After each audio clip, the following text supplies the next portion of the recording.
Hey student, welcome to biology class. Chapter 6 Morphology of Flowering Plants. So students, we have discussed about flower and we have discussed all the features related to the flower and the different types of gynoecium, androecium, then calyx, corolla.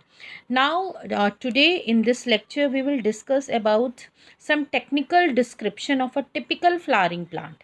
ठीक है, हमने flowers के बारे में पढ़ा.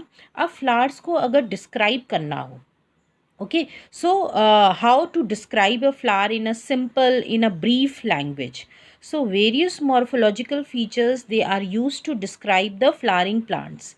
Okay, the description has to be brief, in a simple and scientific language, and presented in a proper sequence. So this is the main motive ki why these floral formula, or you can say floral diagrams, are used, because by seeing them you can get the complete entire knowledge about that plant कि वो plant कैसा है.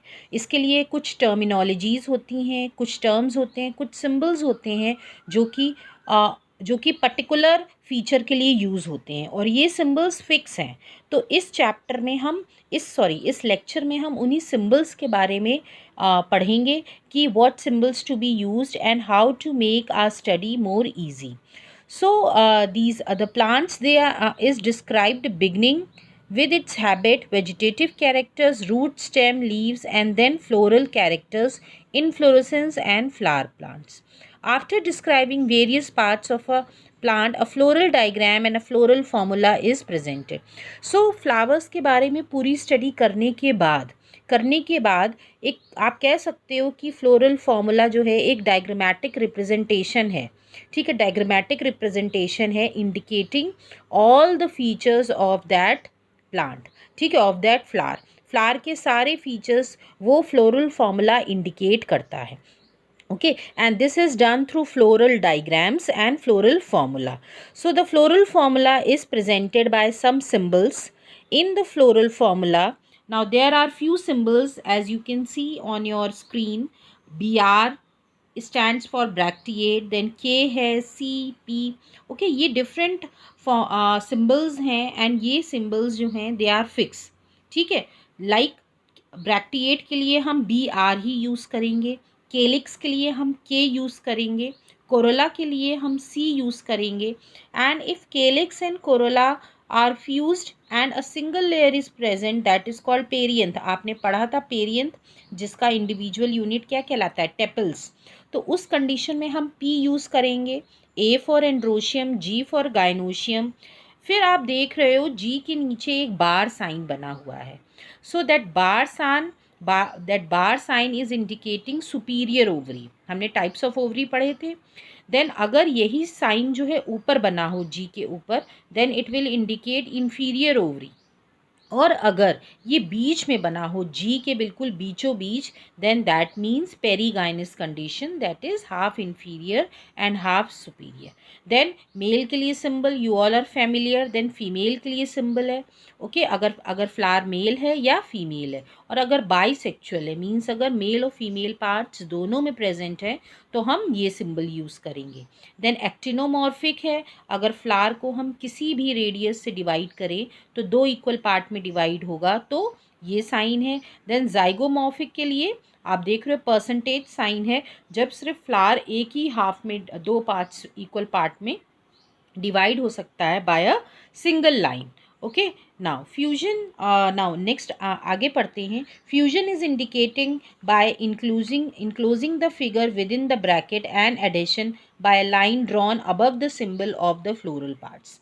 ना अब अगर हमको fusion दिखाना है, मीन्स हमने बात की थी इफ़ यू रिमेंबर गैमोपेटाइलस गैमोसिपेलस कंडीशन की, जिसमें सेपल्स या पेटल्स फ्यूज़ होते हैं. तो उस कंडीशन में हम क्या करेंगे, हम जो है ब्रैकेट में कर देंगे उस सिंबल को. ओके, उस सिंबल को हम ब्रैकेट में कर देंगे. Okay, the figure enclosing the figure within the bracket. और एडहेशन है तो एक लाइन से हम उस पर्टिकुलर सिंबल को ज्वाइन कर देंगे. कैसे करेंगे अभी हम ये फिगर्स में देखेंगे, then it will be more clear to you. Now let's have a look. Now this you can see. Now here you will get a brief description, और आपके एक टेबल है जो कि आपको समझने में ईजी होगा. बी आर ब्रैक्टिएट, अगर ई ब्रैक्टिएट है तो ई बी आर आप लिखोगे. केलिक्स फॉर सी. अगर पॉली है तो मीन्स ये जो एन आपको दिख रहा है, that N is representing the number of sepals या नंबर ऑफ पेटल्स. ओके, जहाँ भी एन है अब वो वही रिप्रेजेंट कर रहा है. तो अगर एन सिंपल लिखा है, लाइक हम K2 लिखेंगे तो मीन्स 2 सेपल्स हैं या 2 पेटल्स हैं. K5 लिखेंगे तो मीन्स और वो ब्रैकेट में नहीं होगा तो इसका मतलब है फ्री है सब, इसका मतलब पॉलीसिपैलस कंडीशन है. लेकिन अगर हम नंबर्स को ब्रैकेट में कर देंगे वो शो करेगा गैमोसिपैलस कंडीशन, चाहे वो गैमोसिपैलस हो या गैमोपिटैलस हो. ओके, नाउ पेरियंथ भी इसी तरह होगा. पेरियंथ के नीचे अगर नंबर है and it is in bracket, that means कि जो टेपल्स हैं वो फ्यूज्ड हैं आपस में. ओके, कॉन्सेप्ट एक ही है जो कि आपको याद रखना है और वो सब में अप्लाई होगा. Now androecium, gynoecium you can C, male flower, actinomorphic, ये सारे सिंबल्स हैं जो कि अभी हमने बात की. अब हम बात, ये आपने फ्यूजन की बात कर ली. अब एडहेशन अगर हमें देखना हो तो हम क्या करेंगे कि जिससे भी जुड़ा होगा, सपोज़ एंड्रोशियम जो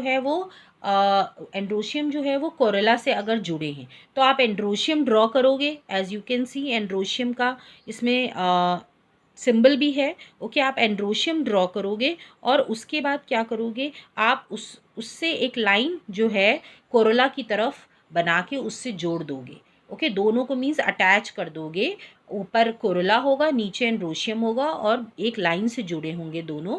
that is showing adhesion, means ये दोनों आपस में जुड़े हुए हैं. ओके, ये है. Now this is the symbol. अभी हमने जो थे वो पढ़े, दैट सिंबल्स पढ़े. नाउ ये तो लिखने का है, लेकिन व्हेन ये है कि आप फ्लोरल फॉर्मूला कैसे लिखोगे.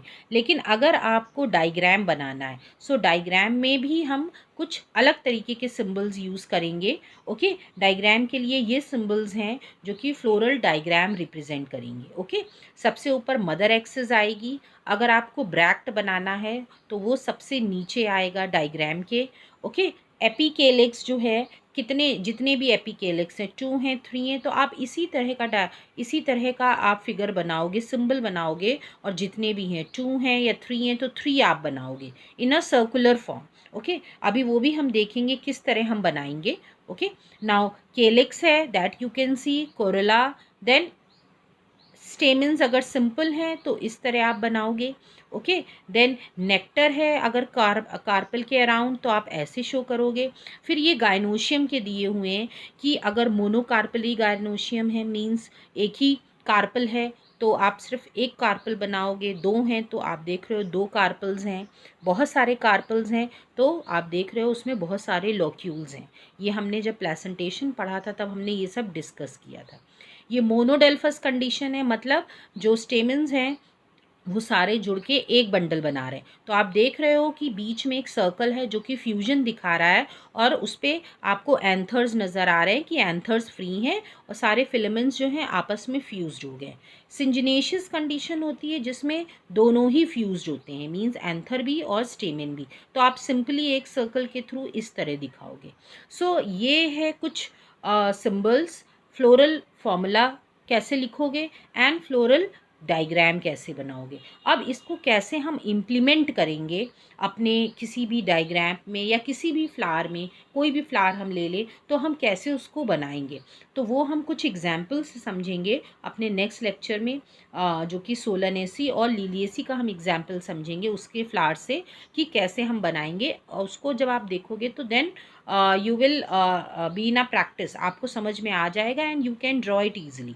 Okay, so this is all about the technical description कि कैसे सिंबल्स हम लिखते हैं और कैसे हम सिंबल्स को बनाएंगे, रिप्रेजेंट कैसे करेंगे फॉर्मूला में और डायग्राम में. So both are different. Okay, so this is all student. Thank you everybody.